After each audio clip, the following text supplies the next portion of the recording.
Welcome back. താരം തിളങ്ങുമോ? തിളങ്ങണം, തുടരണം എന്നൊക്കെയാണ് എൻ്റെ ആഗ്രഹം. ഞാൻ വിചാരിക്കുന്നത് സൗത്ത് ഇന്ത്യൻ രാഷ്ട്രീയത്തിൻ്റെ ഒരു വലിയ മാറ്റത്തിൻ്റെ തുടക്കമാവാം ചിലപ്പോൾ തമിഴ്നാട് എന്നുള്ളതാണ് ഞാൻ വിചാരിക്കുന്നത്. ഞാൻ 2011 തമിഴ്നാട്ടിലൊക്കെ പഠിക്കുന്ന സമയത്താണ് ഈ DMDK വലിയ രീതിയിൽ വിജയകാന്ത് പ്രതിപക്ഷ നേതാവായി വരുന്നത്. അന്ന് കാലം തുടങ്ങിയ എല്ലാ കാലത്തും തമിഴ്നാട് സിംഗിൾ മാൻ പെർഫോമൻസ് ആണ്. ഒരാളായിരിക്കും. MGR വരുന്നു, ജയലളിത വരുന്നു, DMDK വരുന്നു, വിജയകാന്ത് വരുന്നു, സ്റ്റാലിൻ വരുന്നു, കരുണാനിധി വരുന്നു. ഒരാളാണ് അതിൻ്റെ നേതൃത്വം എന്ന് പറയുന്നത്. ഒറ്റ കാര്യം തമിഴ് ജനതയ്ക്ക് വേണ്ടു, പറഞ്ഞേ ചെയ്യുമോ എന്നുള്ളതാണ്. അതങ്ങനെ ശീലിപ്പിച്ചു തമിഴ്നാട് ജനതയെ എന്നുള്ളതാണ്. TV കൊടുക്കാമെന്ന് പറഞ്ഞാൽ കറക്റ്റ് TV കൊടുക്കും, സൈക്കിൾ കൊടുക്കാമെന്ന് പറഞ്ഞാൽ കറക്റ്റ് സൈക്കിൾ കൊടുക്കും. കാരണം അവർക്കറിയാം ഇലക്ഷൻ കഴിഞ്ഞാൽ ഈ സമയത്ത് സൈക്കിൾ കിട്ടും, ഈ സമയത്ത് TV കിട്ടും എന്നുള്ളതാണ്. അപ്പോൾ ആ രാഷ്ട്രീയത്തോട് അനുകൂലിച്ച് നിന്നിട്ടാണ് കേരളത്തിലെ തമിഴ്നാട്ടിലെ എല്ലാ കാലത്തും അങ്ങനെയുള്ളത്. അത് കേരളത്തെ പോലെ തന്നെയാണ്. അവിടെയും BJP വിരുദ്ധ രാഷ്ട്രീയമാണ് എല്ലാ കാലത്തും പറ്റിയുള്ളത്. ഈ ഇലക്ഷൻ നമ്മൾ ശ്രദ്ധിച്ചാൽ ഒരേ ഒരാളാണ് BJPക്ക് അവിടെ ജയിച്ചത്, ഒരേ ഒരാൾ. അത് ഊട്ടിയിലാണ്. DMKയുടെ കോട്ടയിലാണ് ഒരു സ്ഥാനാർത്ഥി ജയിച്ചത്. അപ്പം ഞാൻ അവിടെ വിളിച്ച് എങ്ങനെയാണ് ഊട്ടി എൻ്റെ ഫ്രണ്ട്സിനോടൊക്കെ ചോദിക്കുന്ന സമയത്ത് അവർ പറഞ്ഞത് ആ സ്ഥാനാർത്ഥി ഇറങ്ങിയിട്ടില്ല എന്ന് പറഞ്ഞു വർക്കിന് വേണ്ടിയിട്ട്. എന്താ ഇറങ്ങാത്തത് ചോദിച്ചാൽ അവിടെ നമ്മുടെ കോട്ടയാണ് എന്നുള്ള നിലയ്ക്കാണ്. അപ്പോൾ ആ രീതിയിൽ അവിടെ കൈകാര്യം ചെയ്തുകൊണ്ട് മാത്രമാണ് തമിഴ്നാട്ടിൽ അവിടെ ഒരു സ്ഥാനാർത്ഥി ജയിച്ചതെന്നുള്ളതാണ്. വേറെ എവിടെയും BJPക്ക് ഒരു സ്ഥാനാർത്ഥി ഇല്ല, ഒരു MLA ഇല്ല എന്നുള്ളതാണ്. തമിഴ്നാടിനെ പോലെ ഇത്രയും വലിയൊരു സ്ഥലത്ത് ജയലളിത പോലും BJPയുടെ ഘടകകക്ഷിയായി നിന്ന കാലത്ത് പോലും BJPക്ക് അവിടെ പെർഫോം ചെയ്യാൻ കഴിഞ്ഞിട്ടില്ല. എന്തുകൊണ്ടെന്ന് പറഞ്ഞാൽ BJP വിരുദ്ധ രാഷ്ട്രീയമാണ് തമിഴ്നാട് പയറ്റിയതും തെളിഞ്ഞതും അങ്ങനെയാണ്. ഞാൻ വിചാരിക്കുന്നത് വിജയെ സംബന്ധിച്ചിടത്തോളം ഏറ്റവും പ്രധാനപ്പെട്ട ഒരു കാര്യമെന്ന് പറയുന്നത് BJPയെ എങ്ങനെ സന്ധി ചേർന്ന് പോകാൻ പറ്റും എന്നുള്ളതാണ്. കാരണം തമിഴ്നാട്ടിൽ 10 ലക്ഷം, നിങ്ങൾ നേരത്തെ പറഞ്ഞ പോലെ 10 ലക്ഷം കോടിയുടെ കടമാണുള്ളത്. 10 ലക്ഷം കോടി എന്ന് പറഞ്ഞാൽ ചെറിയ പൈസയല്ല. ഇപ്പോൾ വിജയ് പ്രഖ്യാപിച്ചിരിക്കുന്ന പദ്ധതികളെല്ലാം ഒന്നും സിംഗിൾ ഒറ്റ ചെക്കിൽ തീരുന്നതല്ല. കാരണം ആ രാഷ്ട്രീയം മുന്നോട്ട് കൊണ്ടുപോകുന്നത് മുഴുവൻ ഈ വിജയൻ്റെ ഈ പ്രഖ്യാപനങ്ങളായിരിക്കും. എല്ലാവർക്കും 2500 രൂപ, നിങ്ങൾ നേരത്തെ പറഞ്ഞ 60 വയസ്സ് കഴിഞ്ഞ സ്ത്രീകൾക്ക് കൊടുക്കാമെന്ന് പറയുന്നു. വലിയ ജനപ്രിയ പ്രഖ്യാപനങ്ങൾ നടത്തിയിട്ടുണ്ട്. ആ ജനപ്രിയ പ്രഖ്യാപനങ്ങളുടെ ഒരു പ്രശ്നം ഞാൻ പറയാം. എന്താണെന്ന് പറഞ്ഞാൽ PR ഓപ്പറേറ്റഡ് CM എന്ന് വേണമെങ്കിൽ വിജയെ പറയാം. PR ഏജൻസികളാണ് വിജയെ കൊണ്ടു നടന്നതും ചെയ്യിപ്പിച്ചതും നടത്തിച്ചതും എല്ലാം. ഓരോ നടത്തം, സ്റ്റൈൽ, അവരുടെ ഡ്രസ്സിങ്, പ്രസംഗം, ഓരോ രീതിയും അങ്ങനെയായിരുന്നു. നമ്മൾ നോക്കുന്ന ഈ പ്രകടനം നടക്കുന്ന സമയങ്ങളിലെല്ലാം ക്രിക്കറ്റ് ബാറ്റിൽ സൈൻ ചെയ്തിട്ട് അടിക്കുന്ന ശൈലിയൊക്കെ കാണിച്ച് വളരെ സിനിമാറ്റിക് സ്റ്റൈലിലാണ് സത്യം പറഞ്ഞാൽ ഈ ഇലക്ഷനെ വിജയ് നേരിട്ടത് എന്നുള്ളതാണ്. അപ്പോൾ അതിന് കാരണമെന്ന് പറയുന്നത് ഒരു PR ഏജൻസികളുടെ എല്ലാവിധ സംവിധാനങ്ങളും സഹകരണങ്ങളും ഈ പറയുന്ന വിജയ്ക്ക് ലഭിച്ചു എന്നുള്ളതാണ്. അതിനേക്കാൾ കൂടുതൽ തമിഴ്നാട് രാഷ്ട്രീയത്തിൽ ഞാൻ കാണുന്ന ഒരു കാര്യം എന്ന് പറഞ്ഞാൽ പണം കുത്തൊഴുകുന്ന ഒരു സ്ഥലമാണ് തമിഴ്നാട് രാഷ്ട്രീയം എന്ന് പറയുന്നത്. പണമില്ലാതെ അവിടെ ഒരു സംഭവം നടക്കാൻ പോകുന്നില്ല. അവിടെ ഇലക്ഷൻ എന്ന് പറഞ്ഞാൽ കോടിക്കണക്കിന്, ആയിരക്കണക്കിന് കോടി പമ്പ് ചെയ്യുന്ന ഒരു സ്ഥലമാണ്. എവിടുന്നാണ് വിജയ്ക്ക് ആയിരക്കണക്കിന് കോടി പമ്പ് ചെയ്യാൻ കഴിയുന്നത് ആദവ അർജുന എന്ന് പറയുന്ന ആരാണ് ഈ പറയുന്ന സാൻഡിയ മോർട്ടിൻ്റെ മരുമകൻ്റെ ഭാഗത്തു നിന്നാണ്. അപ്പം ഈ മൂന്നാമതായി സത്യപ്രതിജ്ഞ ചെയ്യുന്ന ആൾ ആദവ അർജുന എന്നുള്ളതാണ്. അപ്പോൾ ആദവ അർജുനയുടെ അടുത്ത് പണം മേടിക്കാത്ത രാഷ്ട്രീയ പാർട്ടികൾ ഇന്ത്യയിലുണ്ടോ ചോദിച്ചാൽ ഒന്നുമില്ല. കോൺഗ്രസ് മേടിച്ചിട്ടുണ്ട്, BJP മേടിച്ചിട്ടുണ്ട്, അവിടെയുള്ള DMK മേടിച്ചിട്ടുണ്ട്, DMDK മേടിച്ചിട്ടുണ്ട്, ADMK മേടിച്ചിട്ടുണ്ട്. എല്ലാ പാർട്ടികളും പിന്നെ സാൻഡിക മാർട്ടിൻ്റെ അടുത്ത് പണം വാങ്ങിയിട്ടുണ്ട്.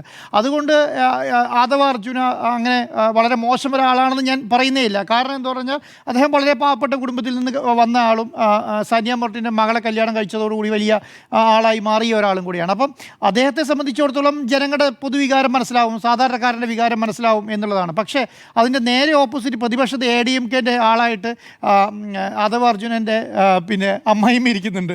എന്ന് പറഞ്ഞാൽ സാനിയ മോട്ടിൻ്റെ ഭാര്യ ഇരിക്കുന്നുണ്ട് എന്നുള്ളതാണ്. തൊട്ടപ്പുറേ പോണ്ടിച്ചേരിയിൽ എന്താണ് അവിടെ BJP ആണ് ഭരിക്കുന്നത്. BJPയുടെ ഘടകകക്ഷി ആരാന്ന് ചോദിച്ചാൽ ആദവ അർജുനൻ്റെ ഭാര്യയുടെ ആംഗ്ലയാണ്, അളിയനാണ്. അപ്പം അവരെ സംബന്ധിച്ചിടത്തോളം ഒരു ബിസിനസ്സാണ് ഈ രാഷ്ട്രീയം എന്ന് പറയുന്നത്. ADMKയ്ക്ക് ഒരു ആളെ കൊടുക്കുന്നു, TVKയ്ക്ക് ഒരാളെ കൊടുക്കുന്നു, BJPക്ക് ഒരാളെ കൊടുക്കുന്നു, സ്വസ്ഥമായി രാഷ്ട്രീയം എന്താണ് ഈ പറഞ്ഞ ബിസിനസ് നടത്തിക്കൊണ്ട് പോകാൻ ശ്രമിക്കുന്നു എന്നുള്ളതാണ്. അപ്പം ഇങ്ങനെയുള്ള കാര്യങ്ങളെ TVK എങ്ങനെ കൈകാര്യം ചെയ്യുന്നുള്ളതാണ് ഇതിന് ഏറ്റവും പ്രധാനപ്പെട്ട വിഷയം ഞാൻ കാണുന്നത്. പക്ഷേ വിജയെ സംബന്ധിച്ചിടത്തോളം വലിയൊരു ഫാൻ ബേസ് തമിഴ്നാട്ടിലുണ്ട്. 8.5 കോടി ജനങ്ങളുള്ള സ്ഥലത്ത് ഏകദേശം ഒരു 4.5 കോടിക്ക് മേലെ ആൾക്കാരെങ്കിലും അദ്ദേഹത്തിന് വോട്ട് ചെയ്തിട്ടായിരിക്കുമല്ലോ ഈ 100-ലധികം സീറ്റ് അധികാരത്തിൽ വന്നു. അത്രയും വലിയൊരു ഫാൻ ബേസ് എന്ന് പറയുന്നത് ചെറിയ കാര്യമല്ല. ഈ ഫാൻ ബേസ് ഒറ്റയടിക്ക് തകർക്കാനും കഴിയില്ല. കേട്ടോ. നാളെ രാവിലെ വന്നിട്ട് ഫാൻ ബേസ് തകർത്ത് കളയാം എന്ന് വിചാരിച്ചാൽ നടക്കാൻ കഴിയില്ല. അതുകൊണ്ടാണ് MGRന് ശേഷം ജയലളിതയ്ക്ക് പിടിച്ചേക്കാൻ കഴിഞ്ഞത്. ജയലളിതയ്ക്ക് ശേഷം പിന്നെ അതൊക്കെ ഈ നമ്മുടെ DMK പിന്നെ സ്റ്റാലിന് പിടിച്ചേക്കാൻ കഴിഞ്ഞത്. പക്ഷേ ഈ രാഷ്ട്രീയത്തിനൊരു പ്രത്യേകത ഉണ്ടെന്നറിയോ? യുവാക്കളുടെ യുദ്ധമായിരിക്കും ഇനി തമിഴ്നാട് കാണാൻ പോകുന്നത്. സ്റ്റാലിൻ്റെ കാലം കഴിഞ്ഞു. സ്റ്റാലിൻ ഇനി വലിയ രീതിയിൽ പെർഫോം ചെയ്യാൻ പറ്റില്ല. പക്ഷേ എന്താണ്, ഉദയനിധി സ്റ്റാലിൻ പ്രതിപക്ഷ നേതാവായി തമിഴ്നാട് കാണും. ഏറ്റവും പ്രായം കുറഞ്ഞ പ്രതിപക്ഷ നേതാവാണ് ഉദയനിധി സ്റ്റാലിൻ എന്ന് പറയുന്നത്. അത് വിജയ് അവിടെ മുഖ്യമന്ത്രിയായിരിക്കും, ഉദയനിധി സ്റ്റാലിൻ ഇപ്പറേ പിന്നെ പ്രതിപക്ഷ നേതാവായിരിക്കും കാണുന്ന ഒരു സിനിമ സ്റ്റൈലുണ്ടല്ലോ, ആ സ്റ്റൈൽ തമിഴ്നാട് രാഷ്ട്രീയം ഇനി കാണാൻ പോവുകയാണ്. വളരെ രസകരമായിരിക്കും എന്നുള്ളതാണ്. അപ്പം അതിൻ്റെ ഒരു ഏതൊരു പ്രധാനപ്പെട്ട കാര്യം എന്ന് പറയുന്നത്, DMKനെ സപ്പോർട്ട് ചെയ്യുന്ന CPIയും CPIയും ലീഗും ആ കൂടെ ഇരിക്കുന്നത് ആരുടെ കൂടെ? അപ്പുറം കൂടെ. അപ്പം നമ്മൾ പഴയ സിനിമകളിലൊക്കെ ഈ പറഞ്ഞ വില്ലൻ്റെ കൂടെ ഗുണ്ടകൾ ആളെ പിന്നെ എന്താണ് ഈ ഉള്ളിൽ കൂടെ ആളെ കയറ്റുന്ന പോലെ അവിടെ ആളിരിക്കുകയാണ്. കാരണം ഇവിടുന്ന് ചരട് വലിച്ചാൽ നീ പഠിപ്പിച്ച സ്കൂളിലെ ഹെഡ് മാസ്റ്ററാടാ ഞാൻ എന്ന് പറയുന്ന സ്റ്റൈലിലായിരിക്കും ഇനി ഉദയനിധി സ്റ്റാലിൻ കൈകാര്യം ചെയ്യാൻ പോകുന്നത്. അതുകൊണ്ടാണ് DMK സ്റ്റാലിൻ എന്ന് പറഞ്ഞ എന്താണ് 6 മാസം നോക്കാം നമുക്ക്. 6 മാസം നോക്കിയതിന് ശേഷം ഞാൻ പെട്ടെന്നൊരു ഇലക്ഷനെ തമിഴ്നാട് ഇനി നേരിടണമെന്ന് ആഗ്രഹിക്കുന്നില്ല. മാന്യമായ പ്രഖ്യാപനം. അതിന് കോൺഗ്രസ് ചെയ്ത കാര്യത്തിൽ മാത്രമാണ് എനിക്കൊരു അതിനകത്തൊരു നീതികേട് തോന്നി. കാരണം ഒറ്റ കാര്യമുള്ളൂ, നീതികേട് എന്ന് പറഞ്ഞാൽ TVKനെ സപ്പോർട്ട് ചെയ്തതിന് ഞാൻ ഇതാ പറയുന്നില്ല. പക്ഷേ DMKനോട് സംസാരിക്കണമായിരുന്നു. DMK കാരണം അവർ കൊടുത്ത സീറ്റിലാണ് കോൺഗ്രസ് ചെയ്യുക. കോൺഗ്രസിൽ നിന്ന് അവിടെ ഒരു അസ്തിത്വമില്ല തമിഴ്നാട്ടിൽ, ഒരു അസ്തിത്വമില്ല.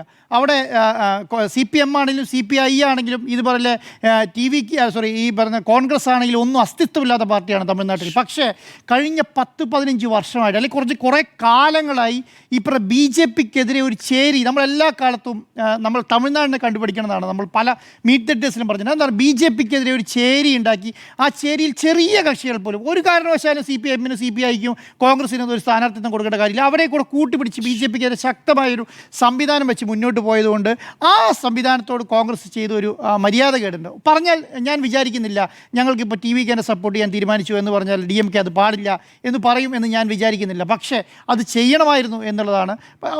അടുത്ത ഇനിയിപ്പം ഈ പറയുന്ന 120 സീറ്റ് എന്ന് പറയുന്നത് വലിയ പ്രശ്നമാണെന്ന് ഞാൻ തോന്നുന്നില്ല എനിക്ക്. കാരണം എന്തുകൊണ്ടാണെന്ന് പറഞ്ഞാൽ TVKൻ്റെ കൂടെ തമിഴ്നാട് രാഷ്ട്രീയമാണല്ലോ. തമിഴ്നാട് രാഷ്ട്രീയം നമുക്കറിയാം.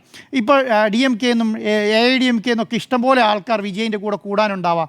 മനസ്സിലായി, അവർക്ക് നല്ല ഉറപ്പും ഉണ്ടാകും. കാരണം അവിടെ MLA സ്ഥാനം രാജിവെച്ചിട്ടുണ്ടെങ്കിൽ അവിടെ തന്നെ TVKൻ്റെ സ്ഥാനാർത്ഥിയായി വിജയിക്കാൻ കഴിയുമെന്നുള്ള ഉറപ്പും അവർക്കുണ്ടാകും. അതുകൊണ്ട് 5 വർഷം മുന്നോട്ട് കൊണ്ടുപോകാൻ വലിയ ബുദ്ധിമുട്ടൊന്നും ഉണ്ടാവുമെന്ന് ഞാൻ വിചാരിക്കുന്നില്ല. പക്ഷേ ഈ 10 ലക്ഷം കോടിയും ഇദ്ദേഹം പ്രഖ്യാപിച്ച ഈ പറയുന്ന ജനോപകാരപ്രദമായ പദ്ധതികളെല്ലാം എങ്ങനെ മുന്നോട്ട് കൊണ്ടുപോകും എന്നുള്ളത് മാത്രമായിരിക്കും പ്രശ്നം. പക്ഷേ ഒരു കാര്യം ശരിയാണ്, സിനിമ ഒരു ജനനായകൻ ഗംഭീരമായി റിലീസ് ചെയ്തു എന്നുള്ള കാര്യത്തിന് ഒരു സംശയം വേണ്ട. ഓക്കെ.